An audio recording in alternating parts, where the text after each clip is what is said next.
मैं नाग पंचमी के दिन यदि नागों को दूध पिलाता हूँ तो आवश्यकता पड़ने पर जन्मेजय भी बन जाता हूँ।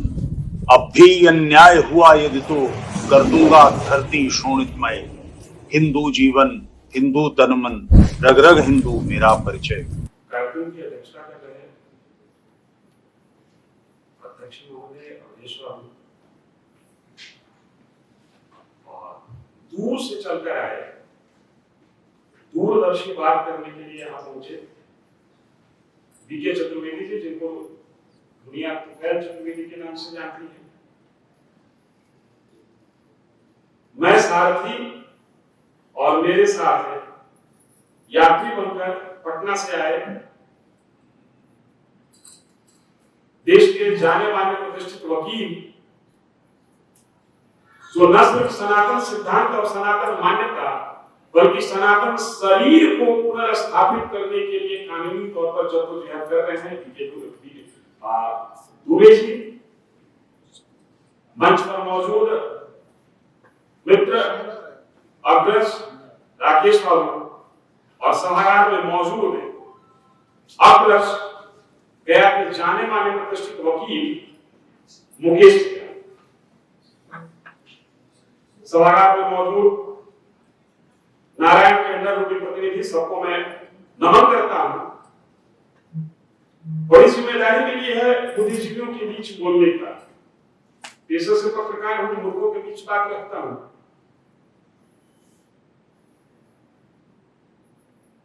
मेरे पहले जो बोल रहे थे मैं उनका नाम लेना भूल गया, नहीं जानबूझ के नाम उनका मैं नहीं दिया, क्योंकि योगेश और योगेश्वर के बाद अगर किसी को बोलने का अवसर मिले तो उसको सोचना पड़ेगा कि बोलना है।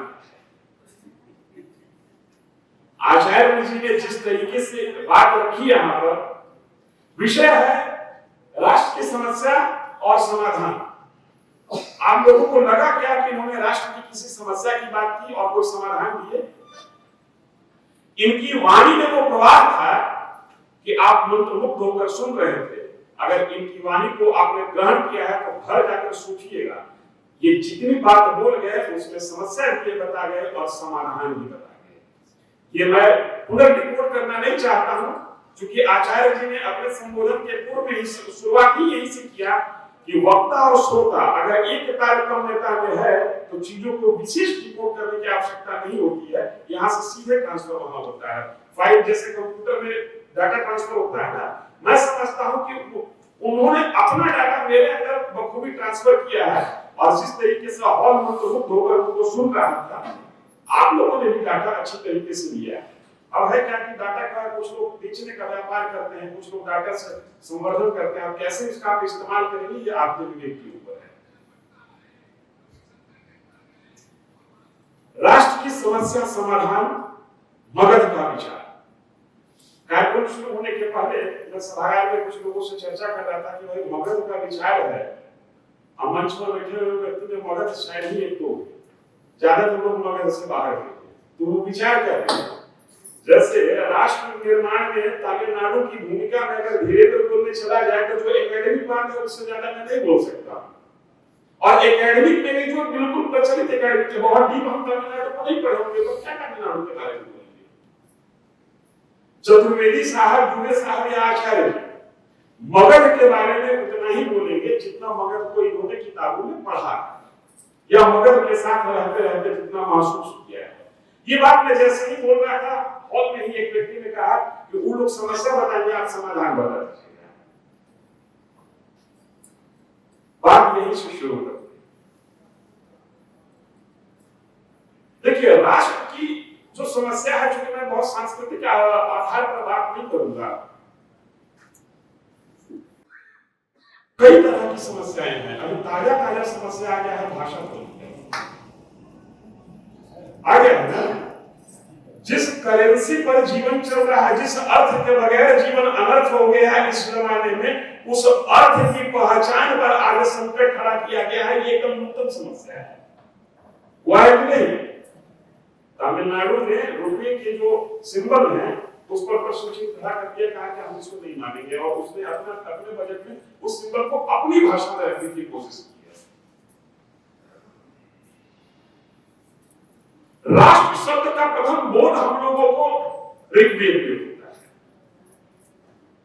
मैं वही बात कर रहा हूं जो शायद आप जानते होंगे या बहुत आसानी से जानते हैं। ऋग्वेद के 10वें मंडल में राष्ट्र शब्द की चर्चा होती है और वो इस रूप में नहीं है, वो सिर्फ इसी रूप में है कि एक जमात है जो अपने हितों की बात कर रहा है और अपने हितों के लिए योजना बनाता है। वेद के ग्रंथ हैं, ब्राह्मण ग्रंथ हैं, उसमें थोड़ा सा राष्ट्र को और विषय बनाया जाता है। और आज जिस रूप में आप राष्ट्र को समझते हैं, इस रूप में राजा प्रजा के रूप में राष्ट्र क्या को लेकर विशद चर्चा अथर्ववेद के 12वें अध्याय में होती है। तकरीबन 60-65 मंत्र जो है वो सिर्फ अथर्ववेद के 12वें अध्याय में राष्ट्र को समर्पित है। और राष्ट्र का नायक के अंदर सेनापतित्व का गुण हो, ये प्रखर रूप से अथर्ववेद में कहा गया है। ये हो गई सांस्कृतिक बातें। मेरा नाम धीरेन्द्र कुमार, आप मेरे फेसबुक अकाउंट पर देखिएगा तो मेरे वॉल पर भगवा रंग में राष्ट्र की परिकल्पना की गई है। मैं इस चीज को समझने की कोशिश कर रहा था कि ये भारत है कितना विशाल। बहुत कम ज्ञानी हूं, मंत्रों को सुनते समझते थोड़ा सा समझने की कोशिश की। पंडित जी जम्मू द्वीप से आगे नहीं बढ़ते, तो मन में आया कि ये जम्मू द्वीप क्या है। अब तो भारत में है, जम्मू कश्मीर को जानते हैं, जिसमें कश्मीर का एक हिस्सा जम्मू है। ये जम्मू द्वीप क्या है? चिंतन मनन और अध्ययन के आधार पर यह निष्कर्ष निकला कि हिमालय का जो विस्तार है, हिमालय का संपूर्ण विस्तार वो जम्मू द्वीप है। और ये संपूर्ण विस्तार अभी जो आचार्य जी ये वक्ता पहले कह रहे थे कि सीरिया से शुरू होता है और म्यांमार के आगे तक जाता है। ये आपका विस्तार मतलब एक हिस्सा है। तो मेरे शरीर का अगर जो अगला हिस्सा इतना है तो पार्श्व भाग भी तो मेरा ही होगा ना। अगर सीना मेरा है तो पीठ किसका होगा? अब इस दोनों भाग को अगर जोड़ दीजिए तो वसुधैव कुटुंबकम का जो मंत्र दिया गया है वेद में, वो मंत्र यहां से निकल कर माने सही साबित होता है कि पूरा विश्व में हम ही थे और पूरा विश्व हमारा है। थोड़ा सा आचार्य जी की बात को मैं लूंगा, उनके संपूर्ण बात को लेने का साहस मेरे अंदर नहीं है। अभी अंतिम एक उदाहरण को दिए जांता, और जांता के कील में साबुत बच गया, जो गेहूं वो बच गया। वो हम लोगों को प्रेरित कर रहे थे कि अपने संस्कार अपनी मिट्टी से जुड़े रहिए, अपने संस्कार और अपनी मिट्टी से जुड़े रहिएगा तो आप साबुत बच जाइएगा। लेकिन मैं इसको थोड़ा सा और बड़ा कर देता हूं। जब हम ये दावा कर रहे हैं कि जम्मू द्वीप का प्रत्यक्ष भाग और पृष्ठ भाग दोनों हमारा है और दोनों को जोड़ देते हैं तो संपूर्ण विश्व हमारा हो जाता है, और पूरे विश्व में आज हम भारत में आकर सिमट गए हैं, जिस राजनीतिक भूगोल की बात कर रहे हैं। क्योंकि उस समय भी सनातन का केंद्र भूमि यही था, इसीलिए आज सनातन अपनी कील पर कम से कम समूल रूप में बचा। जब सर बोल रहे थे मैं उस चीज को इस रूप में दे रहा था कि हम यहाँ कैसे बचे रहते। कई सभ्यताएं आई, कई मान्यताएं आई, कई धर्म आया, कई पंथ आया, लेकिन सनातन अगर जो थोड़ा बहुत भी मौलिक रूप में बचा हुआ है तो यही बचा हुआ है। शायद इसके पीछे की बात यही होगी कि कालखंड जो भी रहा हो, सनातन का ही कील केंद्र यही भारत भूमि था। इसलिए इसी कील केंद्र पर हम थोड़े बहुत भी, चाहे जैसे वो 100 करोड़ हो, 25 करोड़ हो, 50 करोड़ या 150 करोड़ हो, हम बचे। और इसी को बचाने के लिए इतनी देर से वो धरती की आयु, आपके संस्कार, आपके चतुर्वर्णाश्रम तमाम चीजों को जोड़ते हुए आपको समझाने की कोशिश कर रहे थे कि कील को मत छोड़िए, कील को छोड़ दीजिएगा तो आटा बन जाइएगा। और अब आटा भी भोज्य नहीं रहा, डॉक्टर कह रहा है कि आटा भी छोड़ दीजिए, इसलिए आप भोजन के लायक भी नहीं रहिएगा, ग्रहण के लायक भी नहीं रहिएगा। अब मैं आता हूं मूल विषय पर, मगध का विचार। थोड़ा सा विषय से विषयांतर होते हुए मैं कह रहा हूं, एक हमारे यहाँ आईपीएस अधिकारी है विकास वैभव, बहुत अच्छा काम कर रहे हैं बिहार में।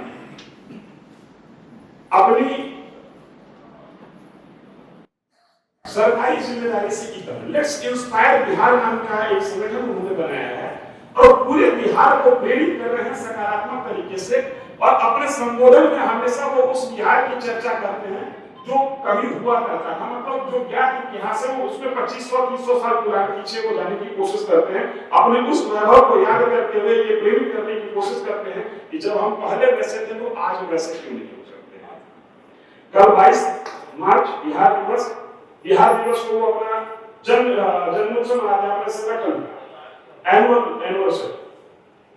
10-15 दिन पहले मेरे को कॉल किए कि आप भी आइए उसमें, क्योंकि मैं भी करते कार्यों से कुछ सामाजिक कार्य में घूमता रहता हूँ। मैं कहा कि सर मैं आपके साथ आऊँ, आपका उद्देश्य बुरा नहीं है, आपका लक्ष्य बुरा है। क्या मतलब है? अरे आप सर जिस बिहार को आप गढ़ने और बनाने की कोशिश कर रहे हैं और जहां पर आप ले जाने की बात करते हैं उसमें दिक्कत, गाथा गा रहे हैं मगध की और बनाना चाहते हैं बिहार, ये संभव नहीं है। मुकेश भैया की हम प्रशंसा करें और खुश हो जाए राकेश जी, ये किसे संभव नहीं, ये संभव नहीं है। आप अपनी जड़ की ओर मुड़िएगा तभी अपने आप को मजबूत कर पाएंगे। जो ज्ञात इतिहास हम लोगों को बताया गया है, मैं बार बार इस बात को कह रहा हूं कि इतिहास में लगातार संशोधन हो रहा है और आचार्य जी ने बहुत सही कहा कि जिस इंडस वैली सिविलाइजेशन को 2000 बीसी बताया जा रहा था वो खिसकते 15-16 बीसी जाने के लिए तैयार और आगे, क्योंकि इतिहास में विज्ञान का जितना इनपुट होगा इतिहास उतना ही प्योर होता चला जाएगा और जब जैसे जैसे प्योर होगा हम 150 ट्रिलियन वर्ष की गहराई तक भी पहुंचेंगे। जो हमारा मंत्र कहता है कि हम इतने पुराने हैं वहां तक हम पहुंचेंगे, बशर्ते कि कायदे से शोध। अब थोड़ा सा एकदम विषय पर प्रिसाइज हो जाता हूं। देखिए हकीकत यह है, कहने के लिए बहुत बातें कही जा सकती है। जो भारत का साम्राज्य कायम हुआ उस साम्राज्य का प्रथम गठन मगध में, चाहे वो एक राज शासक के रूप में सम्राट अशोक ने प्राप्त किया हो या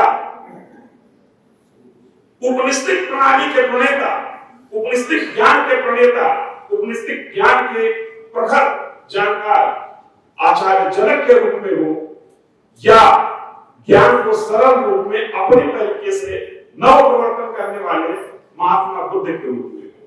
3 तरीके की बात मैं कर रहा हूं। वैदिक काल के बाद जब राष्ट्र गठन की बात होती है, सबसे बड़ा अगर जो शासक निकल कर आता है तो जनक का नाम लिया जा सकता है। जनपद काल में मगध का नाम लिया जा सकता है। बौद्धिक रूप से जिसको की चुनौती मानिए या कुछ भी मानिए, लेकिन वो है उसको स्वीकार करना होगा, बुद्ध का नाम लिया जा सकता है। और तीनों का केंद्र ये मगध ही है। इसलिए अगर जो मगध का विचार समझना है तो मुझे लगता है कि मगध से ही शुरुआत करनी है। आज जिस जमीन पर मौजूद है, आज की तारीख में मगध इसी को माना गया। गया में आप हैं, कल्पना कीजिए गया असुर था और असुर होते हुए वो विष्णु का उपासक जिसे वरदान प्राप्त हुआ कि तुम्हारा दर्शन जो करेगा वो स्वर्ग चला जाएगा, स्वर्ग में भीड़ लग गई। देवता कहे कि कौन सा आशीर्वाद इनको दे दिए। विष्णु कहे कि इसको रोकना होगा और रोकने के लिए विष्णु ने गयासुर से पवित्र भूमि मांगी। गयासुर कहता है कि मेरे शरीर से ज्यादा पवित्र आपके लिए कुछ नहीं हो सकता। उसने अपना शरीर दे दिया विष्णु को यज्ञ करने के लिए। ये वो पवित्र भूमि है जहां पर आप बैठे हुए हैं, जहां पर यज्ञ करने के लिए विष्णु पहुंचे। असुर के रूप में वो यहां पर आगे चलिए। कर्मनाशा ने सब जानते होंगे, नाम कैसे पड़ा? जो भी पश्चिम से पूरब आया मगध को जीतने के लिए, उसके कर्म का नाश उसी नदी के किनारे हो गया, उसके यश का नाश उसी नदी के किनारे हो गया। आज तक मगध को जीतने का पराक्रम किसी ने नहीं किया। अब मगध है क्या? 3 शब्द है, मां का घर। मां का तात्पर्य कुछ विद्वान मकर से लेते हैं। गम धातु गमन से है और ध धारण करने से है। जिसका ध्वज मकर से निकल कर कर्क के आगे विश्वत तक जाता हो वो प्रसिद्ध मगध है। मगध की प्राचीनता और मगध के सांस्कृतिक प्राचीनता का एक मैं और उदाहरण देता हूं। प्रत्यक्ष देवता आप लोग किसको मानते हैं? सूर्य। सूर्य उपासना सबसे ज्यादा कहां होती है? छठ पूजा के रूप में हम लोग सूर्य उपासना करते हैं। कोई वैदिक मंत्र है सूर्य उपासना का? छठ पूजा का कोई वैदिक मंत्र है? एक भी संस्कृत का विद्वान जो सनातन सिद्धांत को मानता हो और जानता हो बताए कि छठ पूजा के लिए कोई वैदिक मंत्र नहीं है। इसका मतलब ये कि ज्ञान जिसको हम वेद के रूप में प्रथम संकलन किए, उस ज्ञान के आविर्भाव के पहले से हम यहाँ पर थे और सूर्य उपासना कर रहे थे और हमारा साम्राज्य यहाँ पर कायम था। इसलिए मैं कह रहा हूं कि एक राज्य का सिद्धांत हो या ज्ञान का सिद्धांत हो या सौरमंडल को पहचानने और सौरमंडल की गतिविधि को समझने की कुवत हो, सबसे पहले मगध जागा, तभी ये ज्ञान और ये परंपरा आगे। हो सकता है कि मेरी बात आपको हाइपोथेटिकल लग रही होगी, लेकिन भारत में इतिहास को कर कहानियों की किंवदंतियों नहीं सींचा है। रिसर्च होना चाहिए इसमें। और जब मगध बिखर गया, आधुनिक इतिहास की बात कर रहा हूं, जो इतिहास हम लोग पढ़ते हैं, 5वीं 6वीं शताब्दी आते आते मगध का साम्राज्य बिखर जाता है। मात्र 300 साल 400 साल लगे पूरा साम्राज्य। और इतना बिखरा कि अब कोई बुद्धिमान जो है वो विदेश में जाके कहा दे रहा है कि भारत तो कभी देश था ही नहीं, ये तो कई छोटे छोटे राजाओं का संकलन है, फेडरेशन। इसलिए मैं यह आग्रह कर रहा हूं कि अगर मगध का विचार समझना है और समस्याओं के समाधान तक पहुंचना है, चर्चा तक नहीं, समाधान तक पहुंचना है, तो मगध का संचय और संवर्धन करना। मगध का संचय और संवर्धन ही राष्ट्र की समस्या और समाधान तक आपको ले जा सकता है। इसलिए कि राष्ट्र का गठन सबसे पहले अगर कहीं से होता हुआ दिखता है तो ये यही मगध की भूमि है। तो जो गठन किया है वही गांठ की पीड़ा को समझेगा और वहीं से समाधान का रास्ता निकल सकता है। ये आप कह सकते हैं आज आप इस कुवत में नहीं है, आज आपकी बौद्धिक हैसियत इस लायक नहीं है कि आप राष्ट्र निर्माण में अपनी भूमिका निभाएं। उन्नति तथा अवनति प्रकृति का नियम एक अखंड है, चढ़ता प्रथम जो व्योम पर गिरता वही मार्तंड है। सूरज उगता है और सूरज डूबता है, लेकिन 12 बजे रात में अगर जो आप सवेरा की कल्पना कीजिएगा तो ये आपकी गलती है। सूर्योदय होगा तो सूरज के ही उगने से होगा। अगर जो प्रकाश आपको मिलना होगा तो सूरज के ही माध्यम से मिलना होगा, दूसरा कोई सोर्स नहीं है। उसको क्या कहते हैं? भवयोगिनी। भवयोगिनी सूरज नहीं हो सकता है। सूरज होने की कुवत इसी मगध पर। और मैं इस बात को एक बहुत पॉजिटिव वे में ले रहा हूं कि इसी मगध की भूमि पर यहाँ पर सभागार में मौजूद 100-200 की संख्या में हम लोग जो मौजूद हैं वो राष्ट्र की समस्या और समाधान को खोज रहे हैं।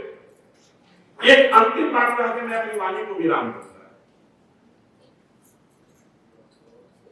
सिर्फ इस दिशा में आचार्य जी ने भी कहा, संकेत में वो कहा, मैं थोड़ा सा खुल के बात करूंगा। सिर्फ डिस्कशन से कुछ नहीं होने वाला। जिस प्रकार का संकट आपके दरवाजे पर दस्तक दे रहा है, चर्चा से कुछ होगा नहीं। और ये भी यकीन मानिए कि छोटा मोटा संगठन से भी कुछ नहीं होगा। इसलिए नहीं होगा कि जिस 100 साल पुराने संगठन के पीछे आप अपने आप को सुरक्षित मौजूद करते हैं, 100 घंटे नहीं बीता है, उसी 100 साल पुराने संगठन के दरवाजे तक आपका दुश्मन पहुंचा और उस दरवाजे पर उसने चोट। मैं नागपुर की बात कर रहा हूं। अरे आज अगर हिंदू सुरक्षित होना चाहता है तो उसके पास सबसे बढ़िया छाता और सबसे मजबूत छाता, सबसे बड़ा छत और सबसे मजबूत छत आरएसएस उसके पास है। और उस आरएसएस के मुख्यालय के चौखट पर हमला। हम पुलिस को वो देखते रहे, जैसे द्रौपदी कृष्ण को पुकारती थी, हम पुलिस को पुकारते हैं। कुछ दिन पहले भागवत जी ने कहा था कि पुलिस आएगी, लेकिन पुलिस को आने में 15-20 मिनट का वक्त लग सकता है। वो 15-20 मिनट लड़ने की ताकत है आप में? नहीं है। अरे बच्चा तो आप पहले 2 था और 1 है, उसमें भी बड़ा अच्छा कहे कि बच्चा का बच्ची नहीं बड़े अच्छी, आप वहां तक आ गए। मैं कह रहा हूं कि आप जो हैं, आपको भी अपनी रक्षा करने की क्षमता आपके पास नहीं है। आप में से कितने ऐसे लोग हैं जिनके पास शस्त्र का ज्ञान है और शस्त्र रखते हैं? शस्त्र छोड़ दीजिए, डंडा घर में आप नहीं रखते। आप अपने बच्चों को आदर्श भाव में जूडो कराटे तक सीखने नहीं देना चाहते। नहीं, मेरा बेटा तो आईआईटी करेगा, मेरा बेटा एमबीए करेगा, मेरा बेटा डॉक्टर होगा, बड़ी इमारत खड़ा करेगा, बड़ा पूंजी खड़ा करेगा और उसमें राज करेगा। अब्दुल का बेटा ये होने लगा है, ये दिख रहा है।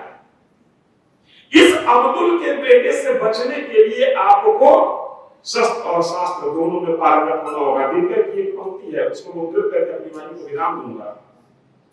जहां शस्त्र बल नहीं होता, शास्त्र वहां रोते हैं, पछताते हैं। जहां शस्त्र बल नहीं होता, शास्त्र वहां रोते हैं, पछताते हैं। और ऋषियों को भी सिद्धि तभी मिलती है जब हम पाए पर घोर राम पाए। ये वो भूमि है, आप लोगों को शायद समझान नहीं होगा, यहाँ पर 4-5 मठ चलते हैं, मठों की अच्छी प्रॉपर्टी है और उनका अच्छा फैन फॉलोइंग है। मठाधीशों से आग्रह कीजिए, पुजारी ना बनाए। एक पुजारी एक गांव में कर्मकांड कराने के लिए काफी है। मठाधीशों से आग्रह कीजिए कि अगर बना सकते हैं, क्षमता है, तो राम और कृष्ण जैसा नायक है। आज देश को आवश्यकता राम और कृष्ण जैसे नायक है। अगर इस भावना से आप मठाधीशों पर दबाव डाल सकते हैं तो डालिए। और इसलिए भी दबाव डाल सकते हैं कि जो मठाधीश हैं उनको आपके ही पूर्वजों ने जमीन दी। ये श्रीमद् भागवत की कथा कहने से कुछ नहीं होने वाला है। जिसको अक्षर ज्ञान है, जो संस्कृत हिंदी का बोध रखता है, वो श्रीमद् भागवत किताब को उठा के पढ़ने का उसको ज्ञान हो जाएगा। श्रीमद् भागवत के मूल भाव को समझिए। श्री कृष्ण को बांसुरी वादक नहीं, श्री कृष्ण के बारे में ये बताना होगा कि उनकी उंगली में चक्र सुदर्शन है, जिससे वो गर्दन उतारते हैं, शिशु को। श्री कृष्ण जैसे नायक को बांसुरी वादक बना के छोड़ दिया। राम जी बेचारे को संगीत में निपुण थे ही नहीं, तो उनको भी तबला वादक बना देता है। ये इस तरीके की जो व्याख्या गढ़ी गई है, अनावश्यक व्याख्या, आपके दिमाग में एक तरीके से जबरदस्ती शांति का जो पुट डाला गया है, उससे थोड़ा सा अगर शांत रहना है तो थोड़ा कोलाहल करना होगा। अशांत हो जाइए, एक बार अशांत हो जाइएगा, कायदे से आपको शांति मिल जाएगी। और आप अशांत नहीं होते हैं तो यकीन मानिए दूसरा आपको अशांत करने के लिए व्याकुल है। 11-12 साल से आप ताकत में हैं, उसके बावजूद आपके चौखट पर सड़क हमला कर रहा है। सोचिए आप ताकत में नहीं होते तो क्या स्थिति। समाधान हम नहीं दे सकते हैं, समाधान आपको स्वयं खोजना होगा। इन्हीं सब बातों के साथ मैं अपनी वाणी को विराम देता हूं। संभव है कि कुछ बातें भ्रामक लगी, कुछ बात गलत लगी।